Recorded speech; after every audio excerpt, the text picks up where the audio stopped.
Hello fellow Excelites, welcome to Excel Analytics and this special video which is created just for you. Hey Excelites, आज हमारे पास एक sales data है जिसका हम एक क्विक ओवरव्यू लेने वाले हैं। तो कॉलम ए में हमारे पास डेट है, कॉलम बी में हमारे पास रीजन दिया हुआ है, कॉलम सी में सेल्स रिप्रेजेंटेटिव का नाम है, कॉलम डी में हमारे पास कस्टमर का नाम है, कॉलम ई में प्रोडक्ट का नाम है और फाइनली कॉलम एफ में हमारे पास कॉस्ट ऑफ गुड्स सोल्ड है जो कि एक न्यूमेरिक कॉलम है और कॉलम जी में हमारे पास सेल्स है जो कि एक न्यूमेरिक कॉलम है।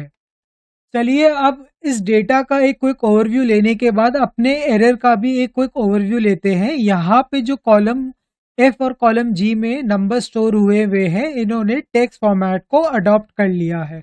अगर आपने देखा होगा ये सेल्स के अंदर नंबर्स जो हैं वो लेफ्ट अलाइंड है जबकि एक्चुअल नंबर फॉर्मेट वाले सेल्स राइट अलाइंड होते हैं। इसका मतलब कॉलम एफ और कॉलम जी में जो नंबर स्टोर हुए हैं वो टेक्स्ट फॉर्मेट में स्टोर हुए हैं। तो चलिए आज हम इस कॉमन इश्यू को रिजॉल्व करेंगे जो एक्सेल यूजर्स काफी बार फेस करते हैं, यानी कि जब आपके सेल्स डेटा में नंबर टेक्स्ट फॉर्मेट में स्टोर हो जाते हैं। तो कॉलम एफ और कॉलम जी को अगर हम ध्यान से देखें तो कॉलम एफ और जी के हर सेल में टॉप लेफ्ट कॉर्नर पे एक रेड इंडिकेशन है जिस पे क्लिक करने पे हमें पता चलता है कि इन दोनों कॉलम्स में नंबर को एज अ टेक्स्ट स्टोर किया हुआ है। बाकी नीचे ये सारे ऑप्शंस हैं जो हम परफॉर्म कर सकते हैं इस इशू को रिजॉल्व करने के लिए। तो चलिए इस एरर को रिजॉल्व करने से पहले सबसे पहले इस एरर के रूट कॉज तक पहुंचते हैं और देखते हैं कि एक्चुअल में ये दिक्कत आती क्यों है। तो इसके लिए मैं कॉलम एफ में किसी भी एक सेल को सिलेक्ट करूंगा और उसके बाद जो टॉप लेफ्ट कॉर्नर पे इंडिकेशन आ रहा है मैं उस पर क्लिक करके एडिट इन फॉर्मूला बार पे क्लिक करूंगा। इसके बाद जो हमारा कर्सर है वो फॉर्मूला बार के अंदर चला जाएगा और आप देख सकते हैं कि यहाँ पे नंबर के एंड में एक अनवांटेड स्पेस है।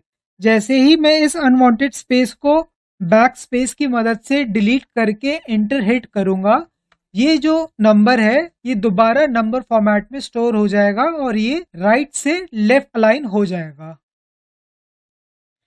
अब अगर मैं यही एक्शन एक एक करके हर सेल पे परफॉर्म करने लगूंगा तो ये जो पूरा प्रोसेस है वो काफी टाइम कंज्यूमिंग होगा।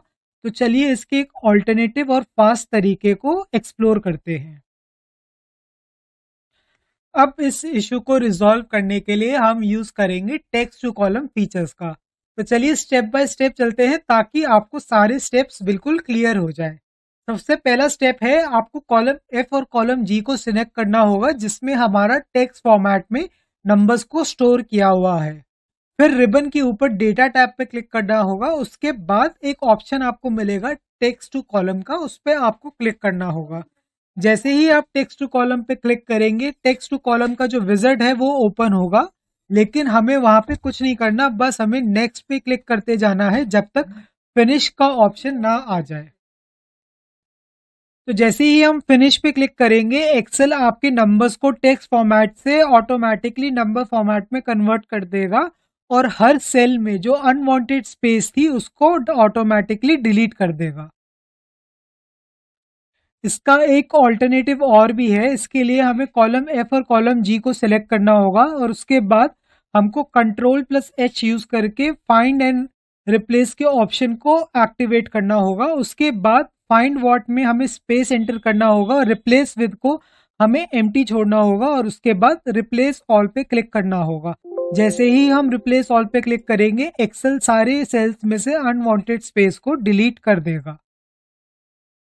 आई होप ये ट्रिक आपको यूजफुल लगी हो और आप भी अपने डेटा में इस इश्यू को अगर फेस कर रहे हो तो फटाफट इन स्टेप्स को फॉलो करके अपने डेटा को करेक्ट फॉर्मेट में ले आओ। तो मिलते हैं अगली वीडियो में और भी इंटरेस्टिंग एक्सेल टिप्स के साथ। तब तक के लिए keep excelling, keep exploring and keep learning.